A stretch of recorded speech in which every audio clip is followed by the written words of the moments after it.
All right, good evening, everyone. Wishing everyone a very healthy and happy new year. Today, I think is the last day that we're able to say that. Before we go any further, we want to take a moment to mention that tonight's meeting is being recorded and will be shared on our Facebook page and website, wcachicago.org. It is also being requested that if any members of the media are in attendance, please identify yourself in a note in the chat box. Just to me is fine, just so that it's noted. I'm Carla Agustinelli, Director of Development and Community Partnership for West Central Association. West Central Association is the delegate agency for the City of Chicago for both Department of Planning and Development and Business Affairs and Consumer Protection. We are also the service provider for Greektown SSA number 16. Our service area is bound by Grand to 16th Street, Wells to California. West Central Association collaborates with our aldermen and multiple departments within the city of Chicago to serve as host of community meetings. For this reason, we encourage everyone to sign up for our newsletter mailing list at wcachicago.org. It is free to sign up and no obligation of membership, but we do encourage it. Our newsletter and social media outlets are our main method used to notify the community of these meetings. Tonight, in partnership with Alderman Burnett's office, we are hosting a meeting to review and discuss the proposed plan development at 370 North Carpenter. The alderman asks that the developer applicant meet with the various community organizations, identify potential issues and solutions while working with the Department of Planning and Development before presenting a final proposal to the community at large. It is being requested that you drop your questions or comments in the chat box and they will be answered. If there are any questions or thought you'd care to share with us at WCA, please feel free to email me at Carla, C-A-R-L-A, at wcachicago.org, and or my colleague Rod Birch, Director of Operations at Rod, R-O-D, at wcachicago.org. And now I'd like to introduce President of the Board of Directors for West Central Association. That's Armando Chacon. Thanks, Carla. Good evening, everybody. Just want to say a couple of things. We are, I think, coming into our second year in hosting these meetings with Alderman Burnett. And, we take our role, I just want to say we take our role very, very seriously. We know it's a duty and responsibility that we have to the greater community. And there's a couple of things that I think are, just want to just hit on. Number one is the outreach. And just making sure that we inform people of these meetings. And there's a few ways that I think Carla just spoke to, but just want to reiterate. You can of course sign up by just to our newsletters and submit your email. You will be notified via email for every future meeting of this year. Sometimes those emails maybe go to spam, or you just don't want to be communicated with in that way. You can just also follow us on our Facebook page and Instagram. And then, of course, for those living within 250 feet from any proposed development, by law, the developer is obligated to give notice as well. And this is in addition to any outreach that the Alderman office does. So again, that's very, very important. I do want to make sure that we continue to expand on that. And if tonight is any indication, I think we're on the right track and we're off to a good start in 2024. So the other responsibility that we have is to make sure that we are communicating effectively from the greater community to the Alderman's office and even to the community group and certainly within our development committee. So again, just wanted to make sure you all know that. And we want to, again, we're of service to you and we want to do a good job. So all that being said, thank you all for joining us tonight. I'd like to hand it over to Vice Mayor and 27th Ward Alderman Walter Burnett. Good evening, everyone, and thank you, Armando and Carla. And thank the West Central Association for co-hosting these meetings with myself. We really appreciate all of your help. As you know, first of all, we like to give glory to God. Thank him for the opportunity to be here. We thank God that we do have a community where things are still going on. When there's nothing else going on in the city of Chicago, is still happening in this neighborhood. This neighborhood is the bread and butter of the city of Chicago. It started out as being one of the areas that was least sought after. Now it's one of the areas that's carrying the whole city on its back. I just want to commend everyone in the community and all of the organizations for working with me to help to get this community to this point. So we're grateful that we still have people interested in doing development in the city, even though there's challenging with the financial markets and all of those things in relationship to development. But we're still happy that people can still see a potential profit trying to do things in this neighborhood. How we deal with development, we ask the proposed developer to go to the local community organizations. In this area, we have a couple. We have the West Central Association. We also have NOW and the West Loop Gate, and periodically, depending on how close they are to the neighbors of River West, the neighbors of River West also, and also the Kinsey Industrial Council. And after seeing all those organizations, we also have a community meeting, because everyone that may be members of those organizations may not be a member, may not, everybody that lives in the community may not be a member of those organizations. So we want to make sure that everyone have a voice.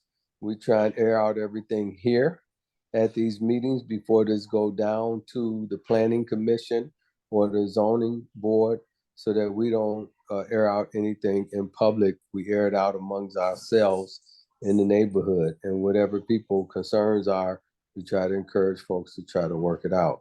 So with that, I'm going to allow for the West Central Association to proceed in the manner that they want to proceed. And again, I'd like to thank all of the residents who's on this Zoom. Thank you for taking time out of your schedule to see what's happening in the community and to give your input. Thank you very much. Great. Thank you, Alderman Burnett, and thank you, Carla and Armando and Rod and everybody at WCA for co-hosting tonight's meeting and allowing us to present 370 North Carpenter. My name is Fred Kroll, and with me tonight from Sterling Bay are Ryan Bazanis and Adam Chodos. And also joining us are representatives from the architecture firm of HPA, Louie Abuna, our traffic consultant with KLOA, and our outside zoning counsel, Katie Jenke-Dale with DLA Piper. At this point, I'm going to turn it over to Sophie Bidek with HPA, who will walk us through the presentation deck. Thanks, Fred. Let me do this screen share here, which we know works because we tested it. All right. Everyone can see the screen? Yes? No, actually. Not yet? Okay. How about now? Yes. Yeah. Great. All right. Thank you, Alderman Burnett, as well as WCA, and good evening, everyone. It's really nice to see you. My name is Sophie Bidek. I'm a partner at Hartshorn Plunkett Architecture, and I am very pleased to present our proposed plant development located at 370 North Carpenter. I am joined here tonight with my colleagues, Aaron Shoup and Alessandro Arborio, who will field all of the questions in the chat, I believe. I think they're doing that behind the scenes. My client for this project, as you know, is Sterling Bay, who you might have heard of. They have completed a couple projects in the neighborhood, such as 1K Fulton, Google's headquarters, 345 Morgan, 210 and 110 Carpenter.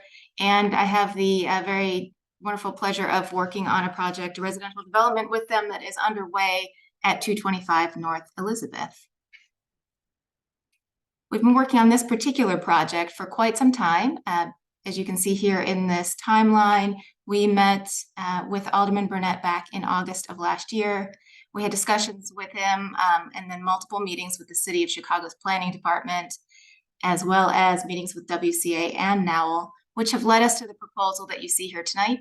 That's a result of teamwork and feedback, And those of you who have heard me present at these meetings before, you know that I always say that all of this feedback and this teamwork really does make for a better building in the end. So to be cognizant of everyone's time, and I know that you have all been staring at screens all day long, I will keep this as brief as I possibly can. But as I mentioned, our site is located at 370 North Carpenter, which is the southwest corner of Carpenter and Kinsey. You can see here on the map that we are within the Fulton Market Innovation District, as well as the DX expansion zone, but we are outside of the historic district. Our site is here shown in red. It is a transit-oriented development, as it is within the 2,640 square foot or 40-foot radius to both the green line on Morgan and the blue line at Grand. And we have the Grand Avenue and Halsted Street bus lines, as well as ample divvy stations.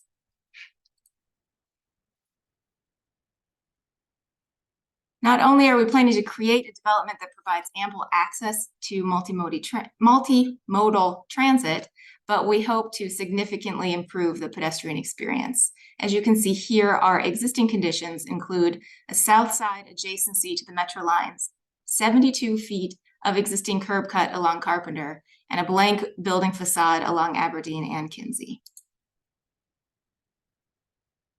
This image locates our site in the broader Fulton area context, illustrating some of the recently constructed and under construction, as well as approved projects in our immediate vicinity.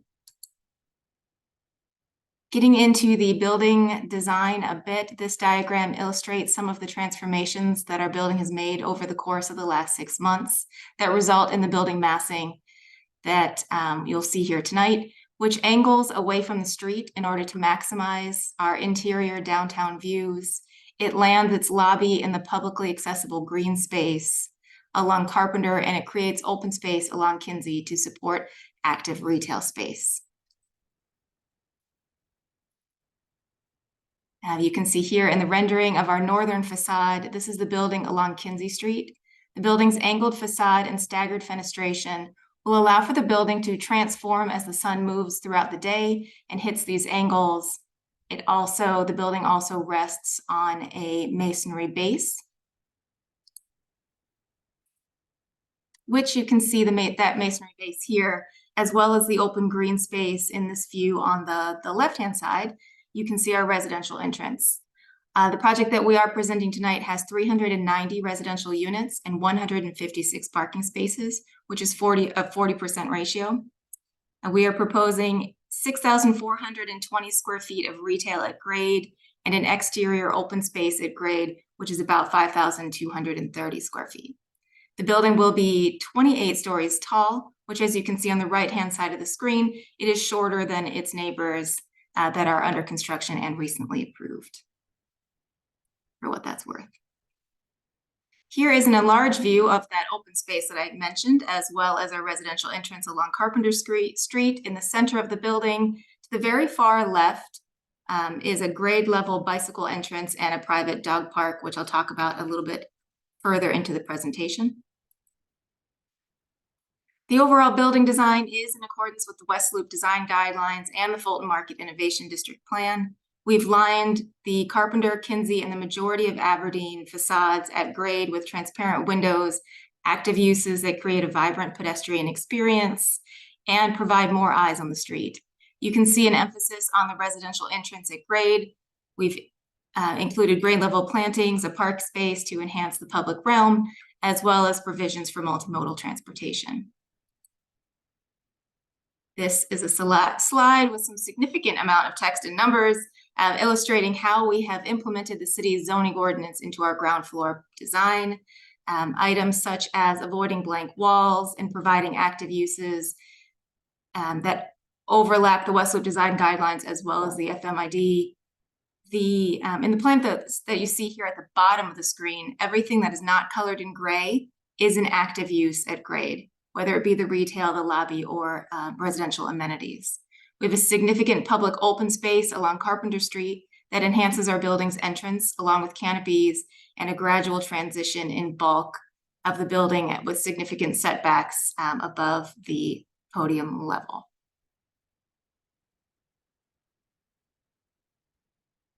I've hit on a number of these points already, but remember those existing building conditions that I showed earlier with the blank facades and the large curb cut. Architecturally speaking, the number one way to increase public safety along the sidewalk is to provide active uses at grade. So reducing curb cuts, providing safer sidewalks, increasing lighting and eyes on the street are all additional means of improving the public safety along the pedestrian level. Okay, so this is our ground level plan again. We are increasing the sidewalk along Kinsey by 2 feet. And with the angling back of the building at the corner of Kinsey and Aberdeen, which is on the left-hand side of the screen, we create a 14, we can pull that corner of the building back 14 feet, which creates 1,000 square feet of open space that's open to the sky at that portion of the site, in addition to our public open space along Carpenter. As I mentioned, we have removed 72 feet of commercial truck curbs that currently exist along Carpenter and replaced them with parkway plantings and trees, as well as an open space, totaling about 15% of our site being open space. We have located our vehicular parking entrance and loading along Aberdeen, which is away from our eastern neighbors' access across the street, which will avoid congestion and street blockage at that metro crossing. If you notice, there's a pedestrian walkway at the bottom right of the park. This is the entrance to that residential bike parking, as well as a private dog area. This was actually an addition after our neighborhood group meetings. While this will be only open for our building, what we do hope is that this will at least reduce the increased demand that our building might put out there into the world, into the neighborhood for the dogs within our building.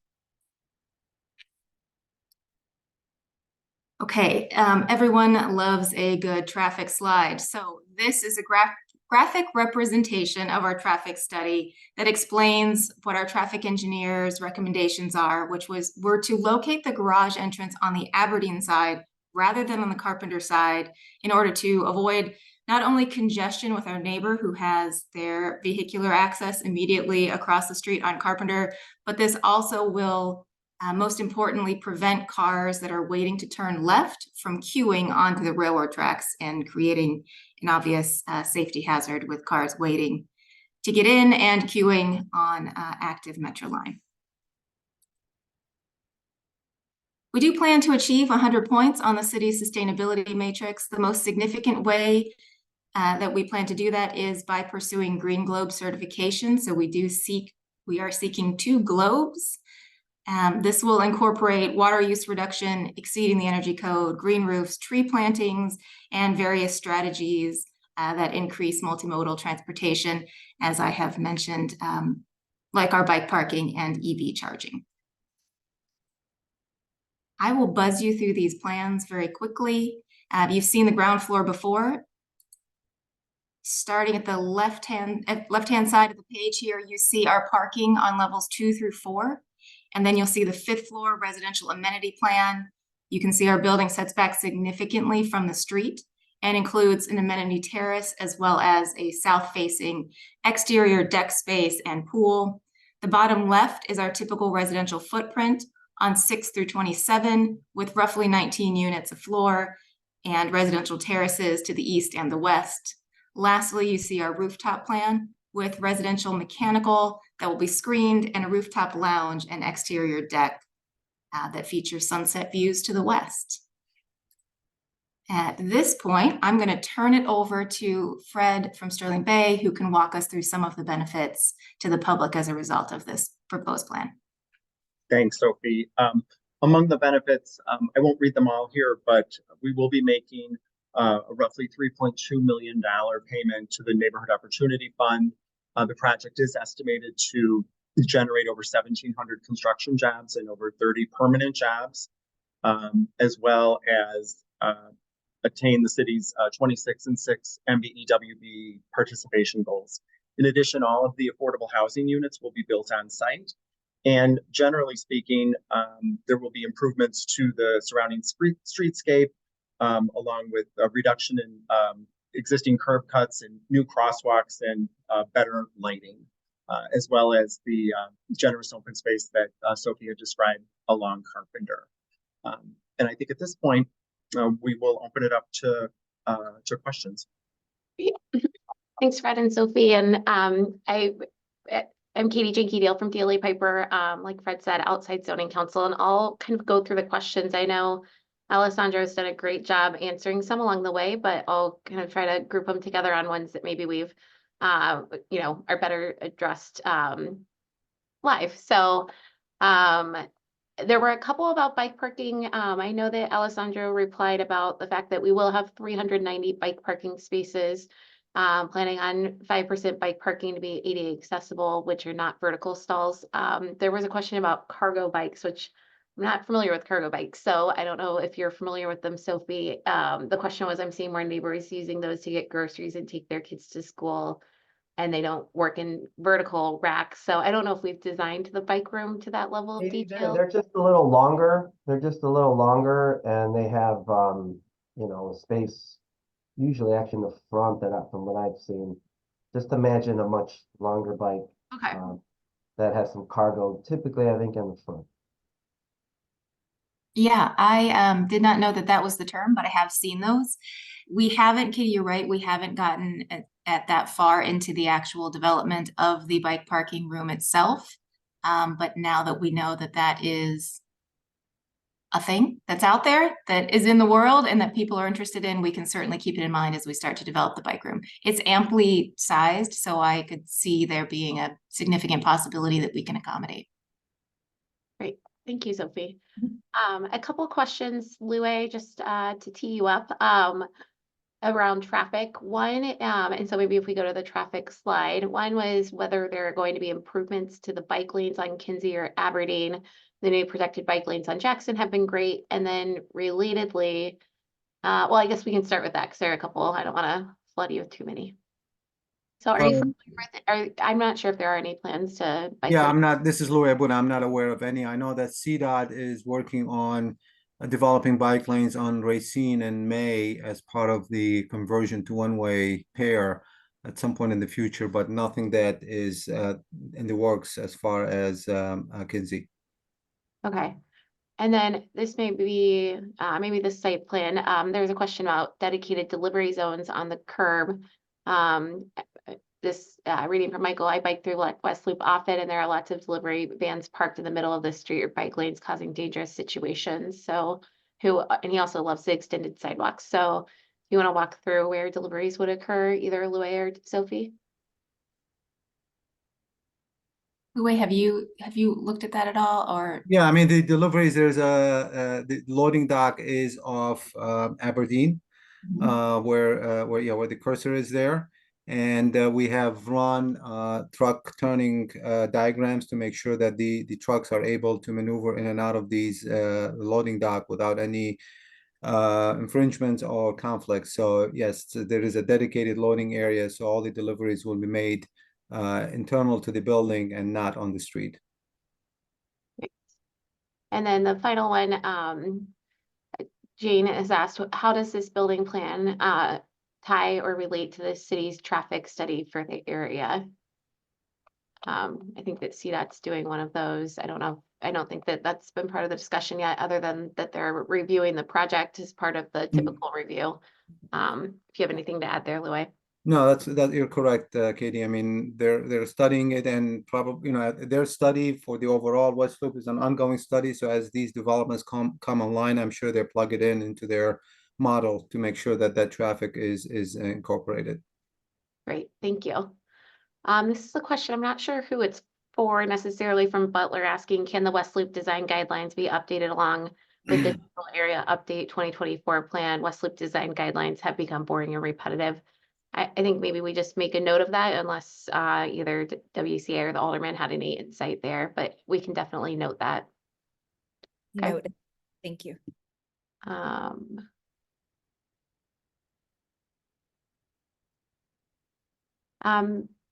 One question maybe for Sterling Bay from Jennifer Ruman is, why is there not a public dog park? Yeah, so I think we tried to strike a balance here. in light of the comments that we received in some of the initial meetings on the project.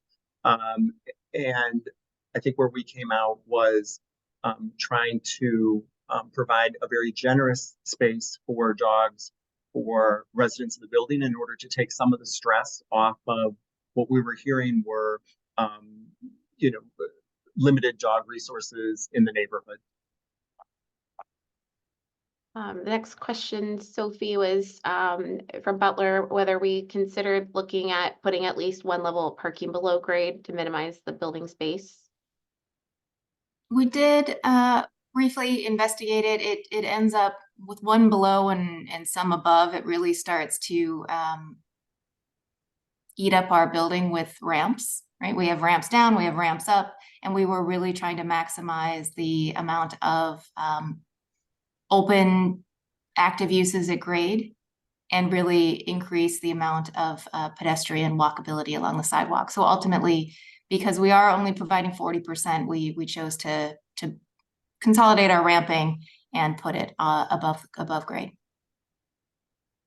A question from Baxter Curry was, what is the best way to support this project and similar housing projects you are working on? How do we voice support? What about people outside this ward who are stakeholders like potential residents and residents in Chicago who would feel positive externalities of new housing? I don't know if WCA or the Alderman wants to weigh in. I know that we've shared, or Carla and Rod shared their emails. So I know that they're always very responsive when they receive feedback.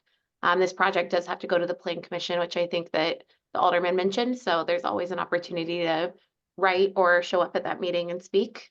Yeah, I would just add, you know, in addition to letters to WCA and or the Alderman, you know, obviously letters to Plan Commission as well, in support are always helpful, and we would welcome that. Question from Carolyn. Sophie, the question is, will the glass be bird safe? Do you want to talk about bird safety? Yeah, so right now the glass at the podium level, so the kind of 1 through 4, we are looking at reducing the transparency on the 2 through 4 levels to some degree, which does kind of keep you in that kind of under 50 feet range that is a particular concern for bird safety. And we'll continue to keep it in mind and consider it as we develop the project further and start specifying actual products. Thank you. Sorry, I'm scrolling to see what's been answered or not. So bear with me. Another question from Jane about the unit sizes and mix and estimated rental rates. Fred, do you want to address that? Sure. You know, we're still evaluating the ultimate unit mix here, but we would expect the majority of them to be 1 bedrooms and studios, with a smaller number of 2-bed and 3-bed units. Great, thanks, Fred. There's a question for Alderman Burnett that maybe WCA may have insight on. I'm not sure. It's, would the Alderman's office ever consider closing off one of these streets to cars to make a new park or pedestrian plaza? There used to be a pedestrian plaza on Fulton Market that was taken away last year. It was such a pleasant space. I'm really hoping to have more spaces like that in the West Loop. I know WCA worked closely with the city on that as well during COVID. So I don't know who wants to take that. I believe they may be referring to the extended outdoor dining that allowed Fulton to be closed down. Got it. Yeah, Fulton Street is designed to open and close periodically. So I'm sure in the summertime they will close it periodically at times during the summertime for more walkable. That street is designed to be a walkable street, but also to be a thoroughfare. With all of the population moving to the area, it may be very challenging to close down any more streets outside of that street.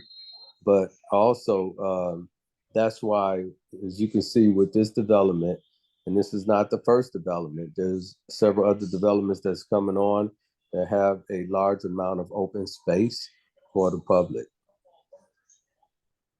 And if I can add to that, Alderman, you know, we had proposed, we're big on closing streets, so we've advocated for that. As a matter of fact, we actually filed for a permit to close off Fulton Market again. So I appreciate everybody's support of that, not just in the past, but going forward. Want to make sure we'd love to continue to hear from everybody on that, assuming that's something that you want to continue into next year and in the future. So just keep that coming. Thank you. Great. A question, another question in the chat, from Butler for Sterling Bay. How much in property tax revenue will this project generate annually? Upwards of $2.5 million. We had a question about rideshare drivers and people just running in, but I think that we've addressed that when we discussed the deliveries and loading. There's been a couple questions about whether or not there are tenants already for the ground level. I think I can answer that, you know, it's kind of premature and that we do not have any signed leases for the ground floor commercial spaces. Just looking, one thing that has come up a couple times that I know we've answered in the chat, but I just want to clarify is the questions about the affordable. So there'll be a minimum of 20% or 78% or 78 units affordable on site. And the next question, and Moshe, I saw in the Q&A too, what projects are local impact funds earmarked for? We've got some projects underway in the award-winning Overlook Botanic Garden at 1111 North Elston that need funding. How can we make this happen? We have not earmarked the local impact funds for this project. It's not actually typical anymore to do earmarks like that. The local impact funds will go to the city at permit, and then it will be kind of up to the community and the alderman of where those funds are directed to. But as of right now, at least, consistent with other projects, there is no earmark for those funds. Sterling Bay, estimated approval and construction timeline. Yeah. So obviously we're gathering feedback here tonight. The next step would be going to Plan Commission. That date has not been established, but we would be looking to start construction in the second half of this year, 2024.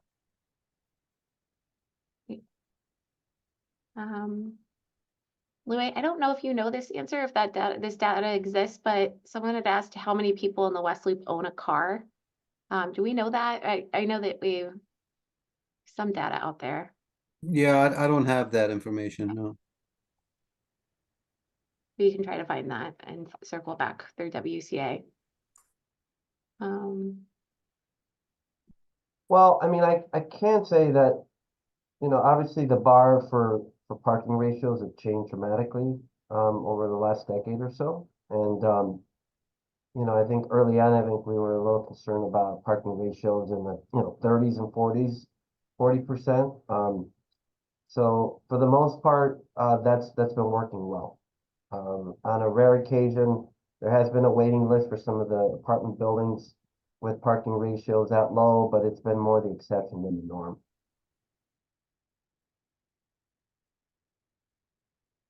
Thanks, Armando. One question was whether we had talked to Divvy Bikes about setting up stations around the building or bike racks specifically for Divvy Bikes. I don't think we've had detailed conversations at this point in the process yet, but Fred, please correct me. That's correct. That's correct. We have not.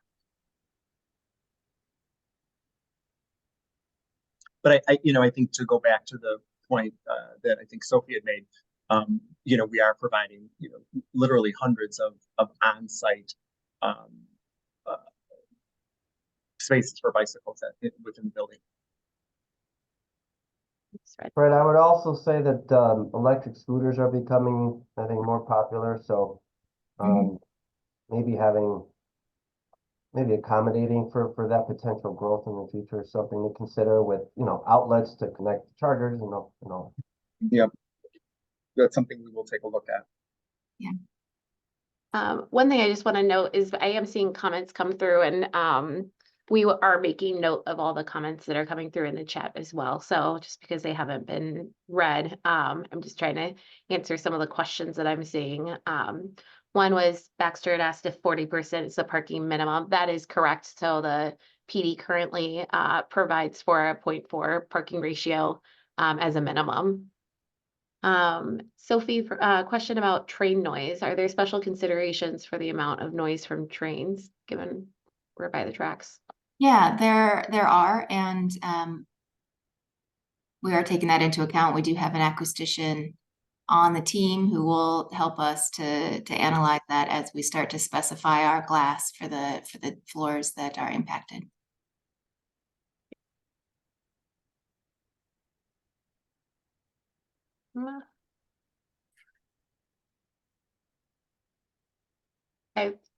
Wally, I saw your question. I don't think we have an answer to it about short and long-term plan for the space south of this development. So that the community doesn't become a dark, cold back of the building when you cross the tracks. I don't know if we have, details about that site, given it's outside of this property.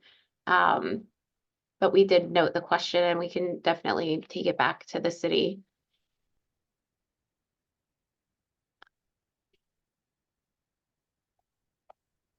I think I've hit most of the, here's one for the Sterling Bay team about market. So what does the market study say about lease up and other units coming online? What is the occupancy of the current online units?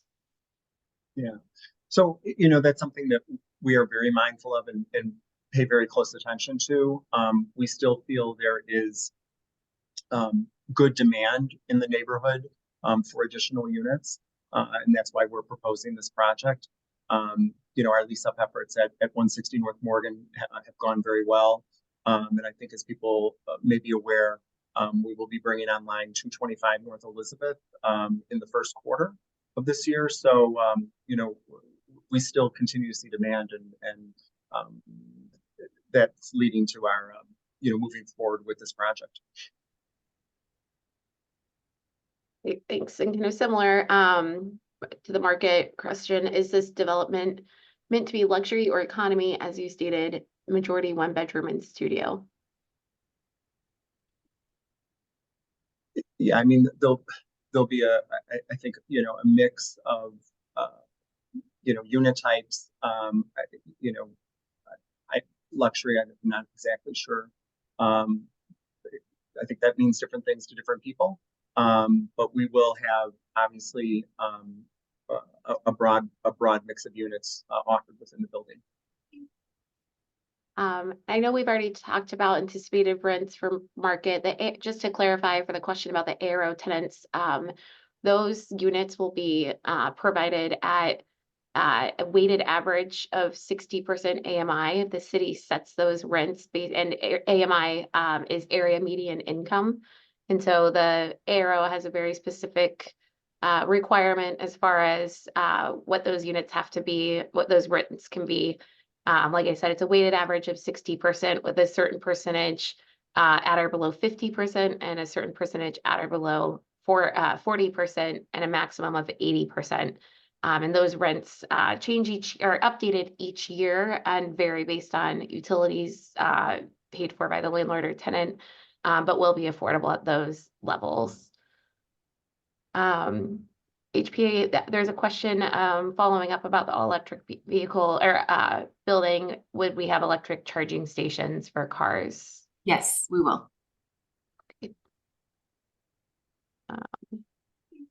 Michael had a comment about at-grade railroad crossings are dangerous. Is there a chance to close off some of these streets from the rail line? I'm not aware of any plans to close those off, although we will be, because we're adjacent to the Metro tracks, participating in the kind of ongoing effort by the city to have developers adjacent to the tracks contribute towards funds for an area-wide crossing safety upgrade, which has been in the works for a number of years. So as part of this process, we'll be participating in that safety or contributing to that safety initiative.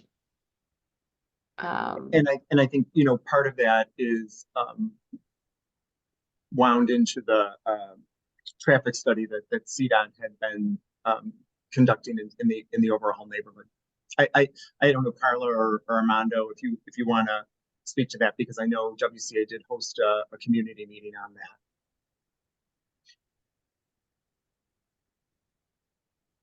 Armando, you want to take that, or I can take it?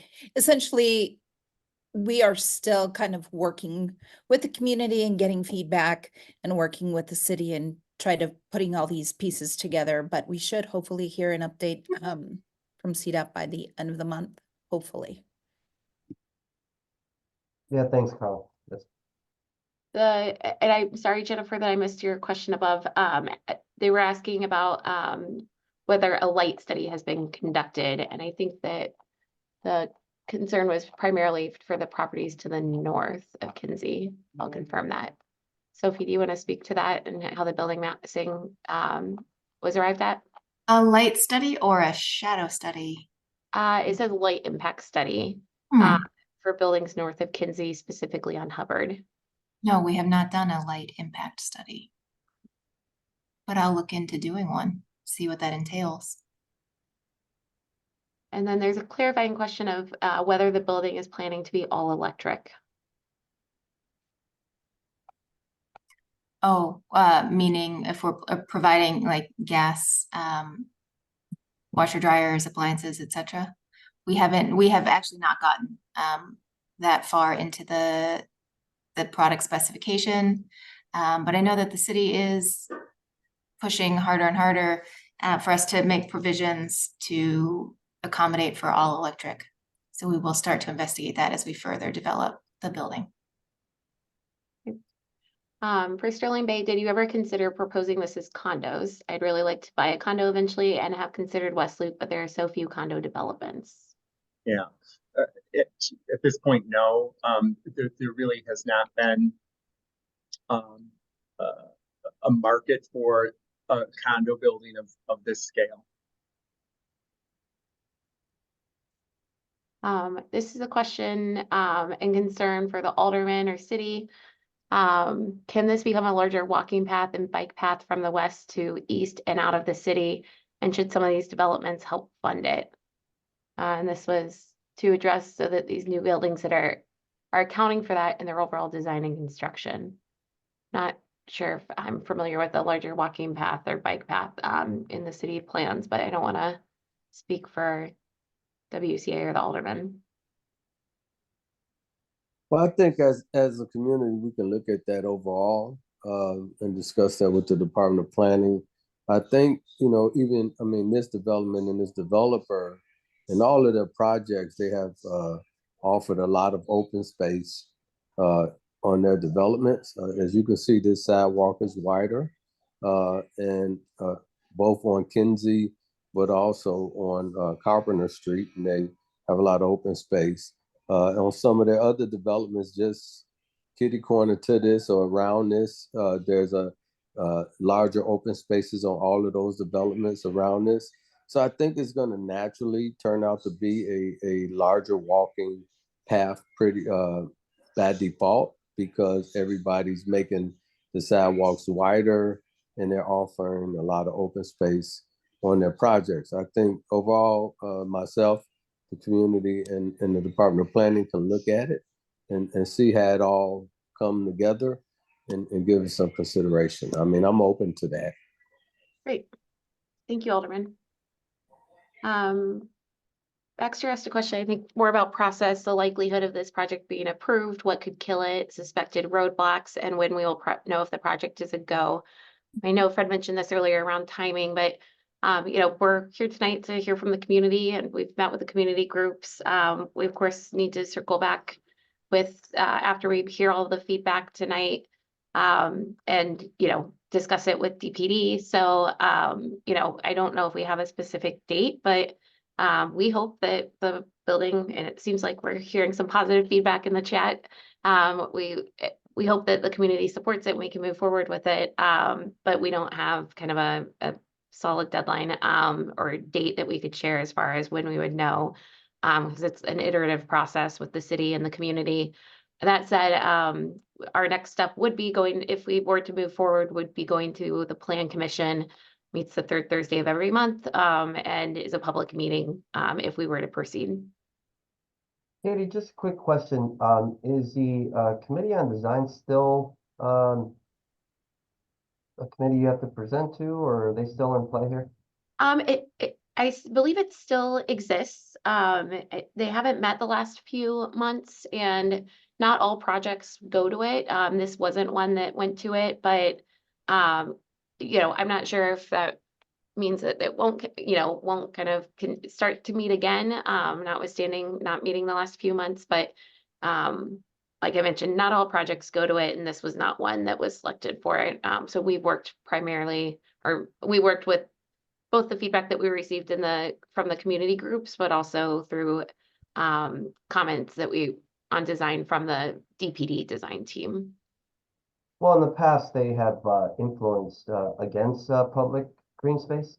So, I wouldn't want that to be the case in this project or any others. So I'm just curious about that. Understood, yeah.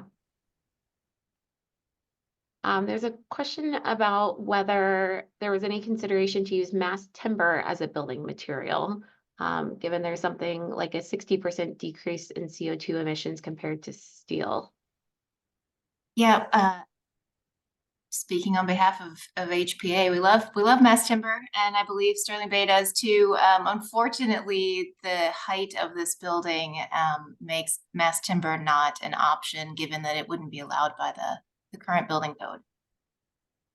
But we're still working on it. The codes are still being updated. Research and testing is still being done to kind of prove out some of those things. IBC, which City of Chicago doesn't use, but IBC 2021 will let you get a little taller with mass timber.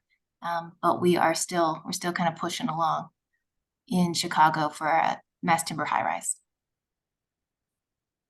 And I think the next question is probably kind of a market-based one for Sterling Bay. I'm curious what amount of parking is supported economically. Would you build 40% of parking if people weren't bringing it up at these kinds of meetings? So I think like a parking demand question. Yeah, I mean, that's something that we evaluate with each project. I think as Armando had mentioned earlier, I think the mindset as to the amount of parking that's truly required on projects has shifted greatly in the past, 5 or 10 years. The expansion of TOD, the expansion of the TOD radius, we're no longer looking at something like a 1-to-1 ratio or really anything close to that. We believe at this point that based on, the unit count and the anticipated commercial space in the building, that this is the right balance at roughly a 0.4.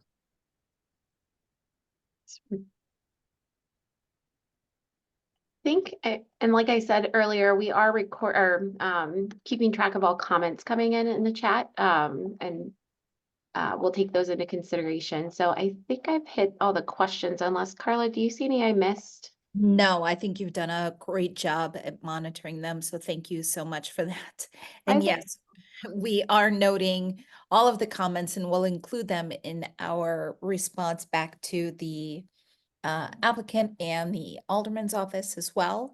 If there are no other questions at this time, again, I'll remind everyone you can forward any additional comments over to us at West Central Association. A copy of tonight's meeting will be posted on our Facebook page as well as our website. And that's all. Armando, would you like to say anything before we wrap up? No, I think that's a great way to end there, Carla. Thank you, and thanks everybody. Wonderful. Alderman, thank you so much. Yeah, well, thank you. So we will see what the comments were from all of the community organizations. We'll take everything from this meeting into consideration. And then also, I know the developer have avoided mentioning this, but the city will encourage them to do 10% more with city support to bring it up to 30%. So we'll see how that falls out with housing. The new planning commissioner just got confirmed today in the committee, but she's not confirmed by the council yet. So at the next council meeting, we will have a new planning commissioner, and they just